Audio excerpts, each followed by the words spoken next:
محمد قاسم کے خوابوں کا یقین نہیں کریں گے تو اللہ تعالیٰ کا غصہ اور اللہ تعالیٰ کی ناراضگی ان کے اوپر آئے گی۔ یہ تبھی ممکن ہے کہ جب ان خوابوں کا یا ان چیزوں کا ذکر پہلے سے نبی مکرم صلی اللہ علیہ وسلم نے احادیث میں کر دیا ہو۔ دو ہی باتیں ہو سکتی ہیں کہ یا تو شخص بالکل جھوٹا ہے، اگر بالکل جھوٹا نہیں ہے تو پھر یہ شخص۔ بسم اللہ الرحمن الرحیم۔ بہت لوگ مجھ سے سوال کرتے ہیں کہ آپ محمد قاسم کے بارے میں اتنا زیادہ کانشیس کیوں ہیں، اور محمد قاسم کے خوابوں میں ایسی کیا بات ہے کہ آپ اس کے خواب پھیلانے میں لگے ہوئے ہیں اور ایک قسم کی اپنی ساری لائف ڈیڈیکیٹ کر دی ہے اس کام کے لیے۔ دیکھیں، آج مجھے یہ چیز کلیئر کرنے دیں کہ محمد قاسم کے جو خواب ہیں اور جو ویژنز ہیں وہ کوئی میرے لیے کوئی ذاتی انٹرسٹ اس میں نہیں ہے، بلکہ عام لوگوں کی طرح، آپ سب کی طرح جب میں نے وہ ویڈیوز یوٹیوب پہ دیکھی تو بڑی عجیب بات مجھے لگی کہ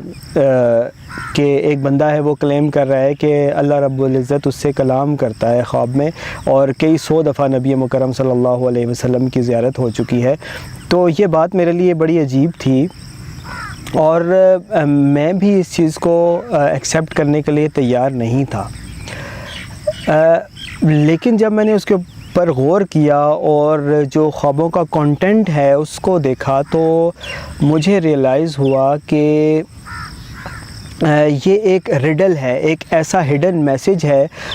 جو ایک دم سے بندے کو سمجھ میں نہیں آتا۔ اگر بندہ اس کے اوپر غور کرے اور اللہ تعالیٰ سے مانگے کہ اللہ تعالیٰ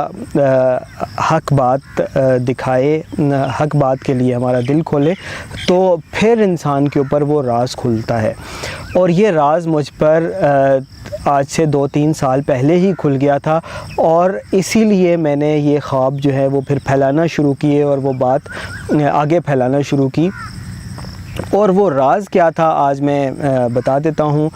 وہ راز یہ تھا کہ یہ شخص جو ہے یہ فیوچر میں آگے جا کر امام المہدی ہو سکتا ہے۔ اللہ تعالیٰ کی طرف سے محمد قاسم بن عبد الکریم کو امام المہدی والا مقام، امام المہدی کا مقام مل سکتا ہے۔ اور یہی وجہ ہے کہ ان کو خوابوں میں دکھایا جا رہا ہے کہ وہ غزوہ ہند کو لیڈ کر رہے ہیں، اور پھر ساری امت مسلمہ کو ایک جگہ پر کمبائن کر کے ایک امت اور ایک ملک جو ہے وہ ان کی قیادت میں بن رہا ہے۔ پھر یہ بھی دکھایا گیا کہ جب 6-7 سال کا امن ہو جاتا ہے اس کے بعد دجال ظاہر ہو جاتا ہے، اور سب سے پہلے جو شخص دجال کو کنفرنٹ کرتا ہے وہ بھی محمد قاسم ہی ہوتے ہیں، یعنی کہ امام المہدی دجال کا سب سے پہلے اس کو کنفرنٹ کرتے ہیں، اور مسلمانوں کے ساتھ مل کر جو ہے وہ دجال کے خلاف جنگ کرتے ہیں۔ پھر ان کے خوابوں میں ایک خواب میں یہ دکھایا گیا ہے کہ اگر جو عام لوگ ہیں وہ محمد قاسم کے خوابوں کا یقین نہیں کریں گے تو اللہ تعالیٰ کا غصہ اور اللہ تعالیٰ کی ناراضگی ان کے اوپر آئے گی۔ یہ کیسے ممکن ہے کہ کسی بھی شخص کے، ایک عام شخص کے خواب اتنے زیادہ اہم ہیں کہ عام لوگوں کے لیے ان کے اوپر یقین کرنا ایک اوبلیگیشن ہے، ایک ذمہ داری ہے۔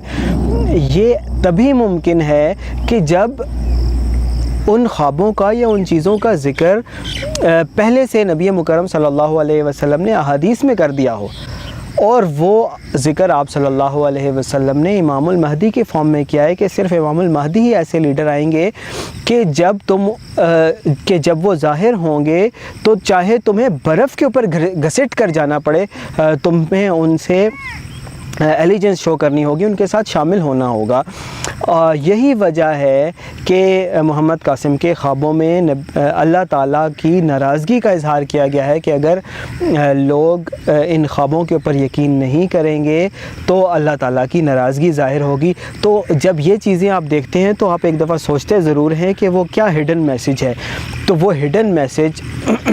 میرے آپ کے ہم سب کے لیے یہی ہے کہ محمد قاسم جو ہیں آگے جا کر امام المہدی ہو سکتے ہیں، اور یہ چیز کیسے آپ ریئلائز کریں گے، یہ چیز کیسے سمجھیں گے، کیسے مانیں گے؟ یہ تبھی ممکن ہے کہ جب آپ کا سینہ اللہ تعالیٰ حق کے لیے کھول دے اور آپ اس چیز کو سمجھنے لگیں کہ جو محمد قاسم کو چیزیں بتائی جا رہی ہیں وہ اس سے پہلے کسی کے ساتھ بھی اس طرح کے واقعات نہیں ہوئے، اس طرح کے کلیمز کسی نے بھی نہیں کیے۔ یا تو دو ہی باتیں ہو سکتی ہیں کہ یا تو شخص بالکل جھوٹا ہے،